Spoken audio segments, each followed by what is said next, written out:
नाज़रीन, पटीज़न जे रेशम घिटीअ जे रहवासी राजपर बिरादरी पारां संदसि ज़मीननि ते कब्ज़ो करण जी कोशिश करण ऐं मोतमार धमकियूं ॾियण ख़िलाफ़ district national press club Naushahro Feroze आॾो एहतजाजी मुज़ाहिरो कयो वियो। इन हवाले सां मज़ीद तफ़सील ॿुधाए रहियो आहे नौशरो फिरोज़ खां अवामी टाइम न्यूज़ जो नुमाइंदो ज़मीर हुसैन लुंड।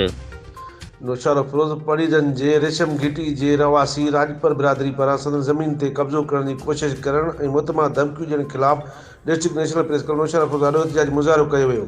उन मौक़े ते डॉक्टर शौकत अली राजपर, लियाकत अली, परवेज़ अली, गुलाम अब्बास राजपर ऐं ॿियनि चयो त संदन सोट मोहम्मद रफ़ीक राजपर ऐं संदसि पुट सदन मिल्कियत ते कब्ज़ो करण लाइ मुख़्तलिफ़ हरबा इस्तेमालु करे रहिया आहिनि। हिननि चयो त सदन घरवारियूं पंहिंजे अबाणी मिल्कियत मां हिसेदार आहिनि, पर संदन सोट उन्हनि खे पंहिंजो हिसो ॾियण लाइ तयारु न आहिनि, पर उल्टो सदन कमायल मिल्कियत मां हिसो घुरी रहिया आहिनि।